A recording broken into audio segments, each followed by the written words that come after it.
James Reyes stood on the observation deck of the EDF headquarters in New York City and watched a massive Ithorian battleship descend from the sky. The shadow it cast over the city promised only one thing for humanity: death. James gripped the railing, his knuckles turned white. The technologically advanced Ithorians had conquered countless worlds before. Earth was their latest target. The reptilian Ithorian emperor, Solaris, appeared on screens across the planet. He gave an ultimatum: surrender unconditionally in 24 hours or be annihilated. James and his fellow EDF commanders, General Michael Thompson and Admiral David Nakamura, were tasked with achieving the impossible, defending Earth against a seemingly unstoppable threat. The Ithorians had never been defeated. Their technology and weapons were beyond anything humans had faced.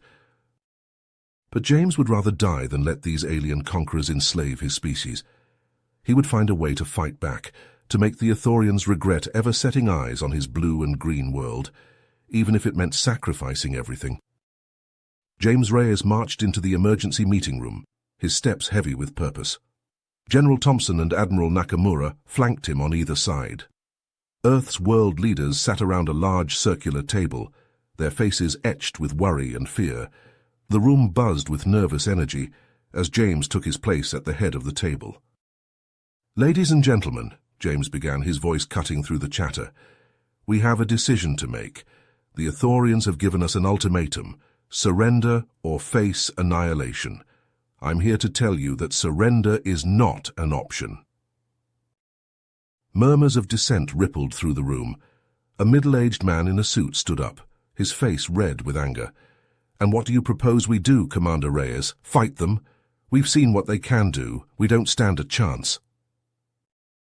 James held up a hand, silencing the man. "I understand your concerns, but hear me out. The EDF has been working on something, a secret project that could give us the edge we need." He nodded to Admiral Nakamura, who stepped forward.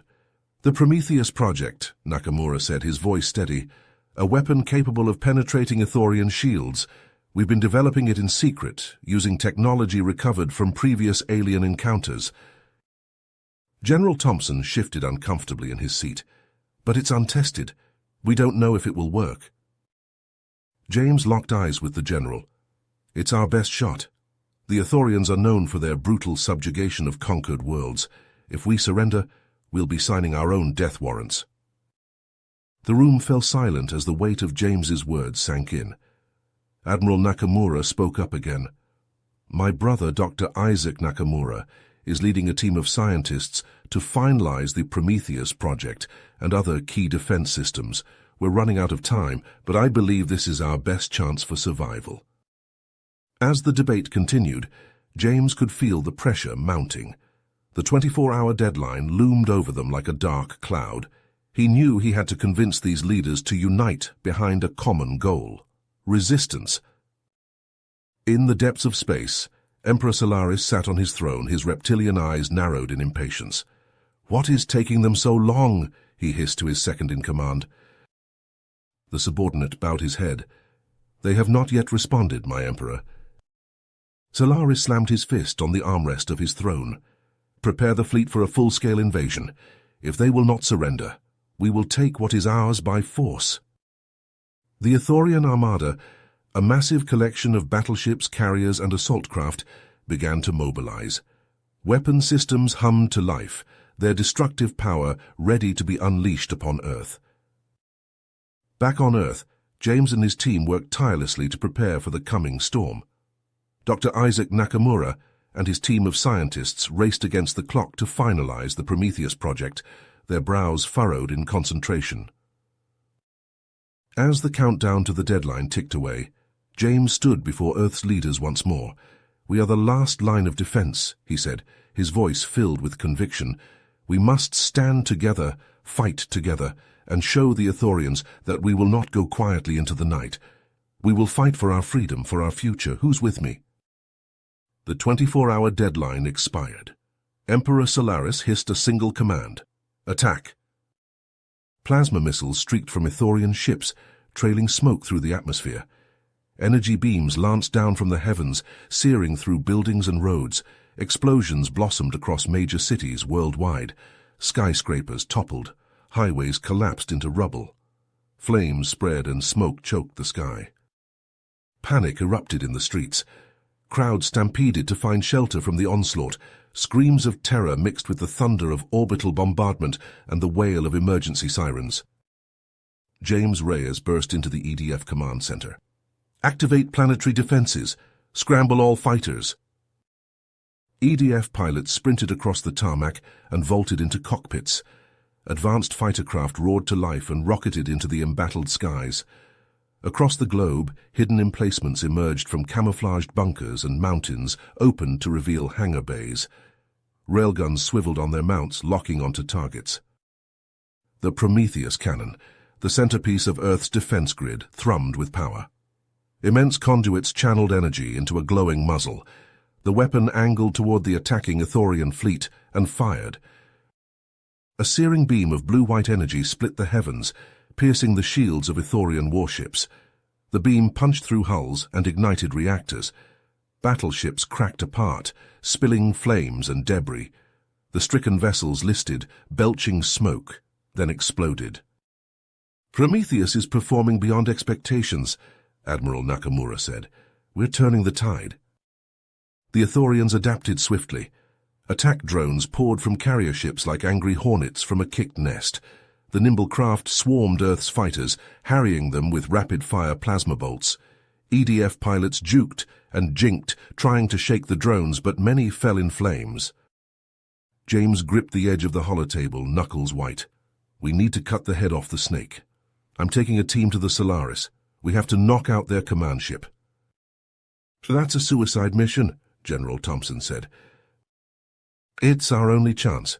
We'll use a captured shuttle to infiltrate. Once aboard, we'll disable their systems and stop this invasion at the source." James assembled his most trusted soldiers, Captain Adam Sandoval, a grizzled veteran of the EDF's toughest battles, and Lieutenant Ryan Tanaka, a brilliant tech specialist. They boarded the Ithorian shuttle and launched, rising through the battle-torn skies. Maneuvering amidst the chaos, James piloted the shuttle toward the looming bulk of the Solaris. The stealth systems held, and they slipped through the energy barrier shielding the flagship's hangar bay. "We're in," James said over the comm. "Commencing infiltration." The team emerged into the cavernous hangar, weapons ready. Alien klaxons blared as Ithorian soldiers poured in, firing plasma rifles. Blue bolts sizzled past James as he dove for cover behind a parked assault craft. Captain Sandoval and Lieutenant Tanaka laid down covering fire, felling several Ithorians. James rose and sprinted for the exit, his team close behind. They plunged into the bowels of the ship, fighting for every meter.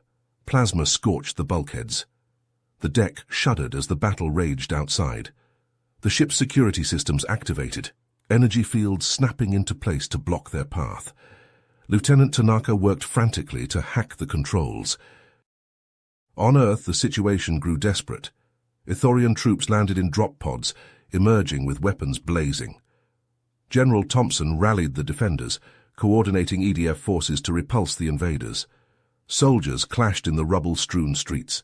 Tanks dueled with towering alien walkers. Civilians fled as the battle consumed entire city blocks. In hidden research labs, Dr. Isaac Nakamura and his team analyzed captured Ithorian tech. They probed and tested, seeking any weakness to exploit. The secrets they uncovered could turn the tide, but time was running out. 3 days of brutal warfare took a heavy toll. Cities burned, reduced to twisted ruins. Casualty reports flooded in, the numbers staggering. The EDF fought valiantly, but the Ithorians pressed the attack. Deep inside the Solaris, James and his team battled toward the command deck. They had to end this, to strike at the heart of the Ithorian war machine. The fate of Earth hung in the balance. Failure was not an option. James Reyes burst onto the command deck of the Solaris, Captain Sandoval and Lieutenant Tanaka on his heels. Emperor Solaris rose from his throne, his reptilian eyes narrowing. He seized a glowing Ithorian energy staff and leveled it at the intruders. "Foolish humans," Solaris hissed. "You dare challenge me on my own ship?" James raised his plasma rifle. "It's over, Solaris. Surrender now and recall your fleet." The Emperor laughed, a grating sound that echoed through the chamber. He lunged forward, his staff crackling with deadly energy. James rolled to the side, firing his rifle. Plasma bolts sizzled past Solaris as he spun and twirled his staff, deflecting the shots with astonishing speed. Sandoval and Tanaka joined the fray, their weapons blazing. The Emperor was a blur of motion, his staff a whirling dervish of destruction. Tanaka cried out as a glancing blow from the staff sent him crashing to the deck, his armor smoking. "Ryan!" James shouted, but there was no time to help his fallen friend. Solaris pressed his attack, driving James back with a flurry of strikes. Sandoval leaped into the path of a crackling energy blast, meant for James, the force of the impact throwing him across the room. He slammed into a bulkhead and crumpled to the floor, unmoving. Rage and grief surged through James. He launched himself at the Emperor, firing his rifle on full auto. Solaris staggered under the onslaught, his shield flickering. James closed the distance and slammed the butt of his rifle into the Emperor's face. Solaris reeled back, his staff clattering to the deck. James kicked the Emperor's legs out from under him and pressed the barrel of his rifle to Solaris's throat. "Yield!" he growled. Solaris raised his hands in surrender, his eyes filled with a strange mix of sorrow and relief. "You must listen to me, human," he rasped. "My people. We were not always like this. An alien artifact, ancient and powerful. It corrupted us, twisted our minds. It drove us to conquer, to destroy. You must end this, break the artifact's hold on us." James hesitated, his finger tightening on the trigger. "Why should I believe you?" "Because I am begging you," Solaris said, his voice strained. "The artifact is in the ship's core. Destroy it and my people will be free. We will answer for our crimes, but we will do so as ourselves, not as slaves to an alien power." James wrestled with the decision, the weight of millions of lives hanging in the balance. The Emperor's words rang with a desperate sincerity, but could he trust them? Could he risk everything on the chance that Solaris was telling the truth? The ship shuddered as another explosion rocked the hull. On the view screen, James saw the EDF fleet pressing their attack, Ithorian ships breaking apart under the relentless assault. Dr. Nakamura's voice crackled over the comm, triumphant. "James, we've found a weakness in their shields. We're turning the tide." James looked down at the beaten Emperor, his mind racing. He thought of the devastation the Ithorians had wrought, the cities in ruins, the lives lost. But he also thought of the chance to end this war, to spare both their peoples from further bloodshed. He made his choice. James sprinted through the corridors of the Solaris, his heart pounding. The ship's core lay ahead, pulsing with an eerie light. He could feel the alien artifact's presence, a malevolent force that set his teeth on edge. He planted the charges, his hands shaking. The timer blinked to life, counting down the seconds. James turned and ran, his breath ragged in his ears. He had to get out, had to escape before the ship tore itself apart. The Solaris bucked and heaved as the charges detonated, the alien artifact exploding in a blinding flash of light. James stumbled, thrown off his feet by the shockwave. Alarms blared, the ship's systems failing one by one. James dragged himself into an escape pod, his body battered and bruised. As the pod jettisoned away from the dying ship, he caught a final glimpse of the Solaris, the once mighty flagship disintegrating in a massive fireball. The pod tumbled through space, the battle still raging around it. But as James watched, the Ithorian fleet began to break apart, ships going dark and drifting aimlessly. The artifact's destruction had shattered the Ithorians' will to fight, leaving them lost and confused.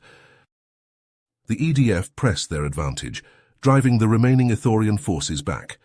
The invaders fled, their ships limping away from Earth's orbit. The battle was won, but at a terrible cost.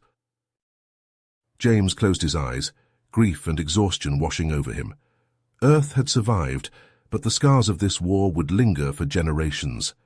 The Ithorians, too, would have to reckon with the horror they had unleashed, the atrocities committed under the artifact's influence. As the pod drifted towards the safety of the EDF fleet, James knew that the road ahead would be long and hard. Earth would rebuild as it always had, but the memory of this conflict would forever be etched in the minds of those who had lived through it. And out there, in the vast expanse of space, other dangers lurked. The artifact was gone, but James couldn't shake the feeling that this was only the beginning. Earth had won this battle, but the war for survival was far from over. James Reyes stood at the podium, his uniform crisp and his eyes hard. The weight of the stars on his shoulders had never felt heavier. We rebuild, we prepare, we stand united against any threat that may come our way. His voice carried across the sea of faces, a mix of human and alien dignitaries. The scars of the Ithorian War still lingered in the twisted metal and shattered glass of the once gleaming cities behind him. In the years since that fateful day aboard the Solaris, Earth had struggled to heal. The losses cut deep. The battle against the Ithorians was won, but at a terrible cost. And James had been at the heart of it all. His promotion to general came swiftly in the aftermath. There was no time for rest, no time to grieve. The EDF needed a leader, and James stepped up to the plate. But even as Earth licked its wounds, a new danger lurked on the horizon. The destruction of the alien artifact had sent shockwaves rippling through the galaxy, awakening something ancient and terrible. Reports flooded in from the far reaches of space. Previously peaceful races turned on each other, consumed by a sudden madness. The artifacts, it seemed, were everywhere, seeded on countless worlds like a galactic plague. James rubbed his tired eyes as he pored over the data. The situation was deteriorating fast. Earth's allies, once steadfast and true, now turned their guns on each other. And in the chaos, old enemies saw opportunity. The EDF found itself stretched thin, defending Earth and its colonies from a dozen different fronts. James and his team worked around the clock, strategizing and coordinating defenses. But it was never enough. "We can't keep this up forever, James." Captain Ryan Tanaka's voice was strained over the comlink. He was out there now, leading a fighter squadron against a particularly nasty incursion. "We're losing good people every day." James gripped the edge of the console. He knew Tanaka was right. They needed a solution, and fast. That's when Dr. Isaac Nakamura burst into the command center, his eyes wild with excitement. "I've found something," he said, bringing up a holographic star map. "A pattern in the artifact activations. They're all linked like a network, and I think I've located the central hub."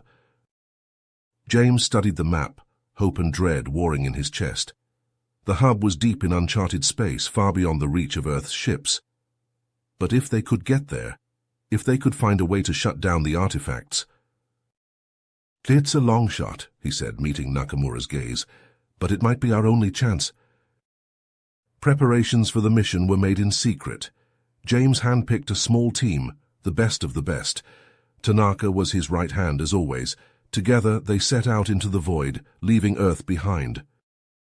The journey was long and perilous. They encountered strange new worlds and even stranger creatures. Some offered aid, while others sought to hinder their progress. Each day brought new challenges, new dangers. But the greatest threat came from within. As they drew closer to the hub, James noticed a change in Nakamura. The scientist grew distant, obsessed with the artifacts. He spent hours locked away in his lab, muttering to himself. And then, in the heart of a dying star system, they found the hub. A massive structure, ancient and alien, pulsing with an eerie light. James felt a sense of unease as they approached, like they were treading on forbidden ground. They docked with the hub and made their way inside, weapons at the ready. The halls were empty, the air thick with an unsettling silence. Suddenly, all hell broke loose. Alarms blared as defense systems came online, filling the corridors with searing light. James and his team fought their way deeper into the structure, but they were outmatched. Nakamura fell first, cut down by a blast of energy. James watched in horror as his friend crumpled to the ground, his body consumed by the same light that powered the artifacts. In that moment, James knew what he had to do. He ordered Tanaka and the others to fall back to get to safety. Then alone, he pushed forward, towards the heart of the hub. What he found there shook him to his core. The artifacts were not of alien origin, but human, the remnants of an ancient civilization that once ruled the stars. They had used the artifacts to control and subjugate, and it had led to their downfall. Now James faced a choice. He could use the artifacts' power for Earth to make his people the undisputed rulers of the galaxy, or he could destroy them once and for all. In the end, there was no choice at all. James thought of the countless lives lost, of the cycle of violence and oppression that had brought them to this point. He thought of the future he wanted for Earth, for the galaxy. He raised his weapon and fired again and again, until the hub was nothing but rubble and ash. The artifacts flickered and died, their power snuffed out like candles in the wind. And with their destruction, the madness that had gripped the galaxy began to fade. The fighting stopped, as if a great weight had been lifted from the shoulders of the stars. James Reyes did not live to see the new era of peace his sacrifice had brought, but his legacy lived on, in the hearts and minds of all those who had fought beside him. Earth and the other races of the galaxy began to rebuild, to forge new alliances based on trust and understanding. They had learned at last the true cost of war and the importance of unity in the face of adversity. And though the scars of the past would never truly fade, they served as a reminder of what had been and a promise of what could be. A future bright with hope, bought with the blood and courage of heroes like James Reyes. You have reached the end of the story. If you enjoyed this story and want to support us, please leave a like and subscribe to our channel, and for every comment that says 88, I will heart every single one of them. Thank you for your time.